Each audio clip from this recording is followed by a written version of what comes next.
আসসালামু আলাইকুম। ডালিয়া ছবি চ্যানেলে আপনাদের সবাইকে আবারও একবার স্বাগত জানাই। দূরে এবং কাছে যে যেখান থেকে আমার আজকের এই ভিডিওটা দেখছেন, আশা করি সবাই অনেক ভালো আছেন। আলহামদুলিল্লাহ আমিও অনেক ভালো আছি। আজকে সকাল সকাল আপনাদেরকে নিয়ে আসলাম আখ খেতে। দেখেন আখ ক্ষেতটি মাশাআল্লাহ অনেক সুন্দর।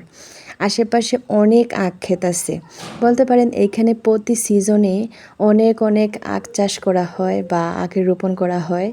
এইখানটায় বেশিরভাগ সময় কচু, লতি, তারপরে আখ এগুলোই বেশি চাষ হয়। আজকে আমি চলে আসছি, এটা কিন্তু আমাদের বাড়ি না, আমার বোনের বাড়িতে বেড়াতে আসছি। আর এইখানে এসে আমি এত বেশি পরিমাণে আখ দেখতেছি, আমার অনেক ইচ্ছে করতেছিল এখান থেকে কিছু আখ নেব। সেজন্য আমি ওই ক্ষেতের মালিক আসার জন্য অপেক্ষা করতেছিলাম। এর ফাঁকে আমি একটু ঘুরে ঘুরে দেখতেছিলাম সবগুলা ক্ষেতের আখগুলা কেমন। পাশেই দেখেন একটা প্রাণীর ড্রেন আছে, বলতে পারেন এটা টারবাইনের পানি। টারবাইনের পানি সব বেশিরভাগই কিন্তু গ্রামেই দেখা যায়। আমাদের গ্রামেও এরকম টারবাইন আছে, যেহেতু আমাদের ধান চাষ করা হয় সেজন্য টারবাইনের পানি অবশ্যই লাগে। বৃষ্টির সিজন ছাড়া কিন্তু সবসময় কিন্তু টারবাইনের পানি ব্যবহার করা হয়। এইখানে আমার ছেলেরা আখ নিয়ে কষ্ট হইতেছিল, হাঁটতে পারতেছিল না। ওই লোকটা খুশি হয়ে আমাদেরকে একটা আখ বেশি দিয়ে দিছিল। এই সময়ের আখগুলো অনেক দাম, এক একটা আখের দাম 50, 60, 70, 80 এর নিচে নাই। এক একটা আখের অনেক দাম।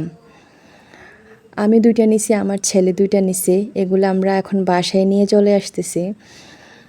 দেখেন আমার ছেলের খুবই কষ্ট হইতেছে, তারপরেও কিন্তু শখ করে নিছে। আমরা বাসায় এসে এগুলাকে ভালো করে কেটে তারপরে এগুলো আমরা খাবো।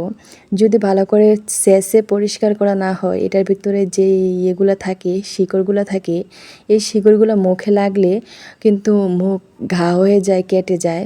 সেজন্য ভালো করে পরিষ্কার করে নিয়ে তারপরে কাটতে হবে। আমি দেখতেছিলাম কতটুকু সাইজ করে কাটলে আমাদের সুবিধা হবে, সেজন্য আমি কাটতেছি। দেখেন আমি একটা আখ থেকে অনেকগুলাই কিন্তু ছোট ছোট করে টুকরা করছি। আমি আখগুলো ঘরে রাইখা এসে আমি এখন এখান থেকে মরিচ পেড়ে বাসায় নিয়ে যাব। আমি বোম্বে মরিচ খেতে অনেক পছন্দ করি, সেই জন্য আমি এখান থেকে অনেকগুলো মরিচ পারবো। মাশাআল্লাহ দেখেন এই মরিচগুলোর সাইজ অনেক বড় বড়। আমি বেশ কয়েকটা মরিচ এখান থেকে পেরে নিয়েছি, আমি রেখে রেখে অনেক দিন ধরে খাবো। গাছের তরতাজা যে মরিচগুলো আছে এগুলো ফ্রিজে রেখে দিলে কিন্তু অনেক দিন ভালো থাকে। আর যেহেতু এই মরিচগুলো অনেক ঝাল হয়, সেজন্য আমি প্রতিদিন একটা করে খাবো, তাই বেশি নেই কয়েকটা নিছি। আর মাশাআল্লাহ দেখেন মরিচ অনেক পরিমাণে ধরছে।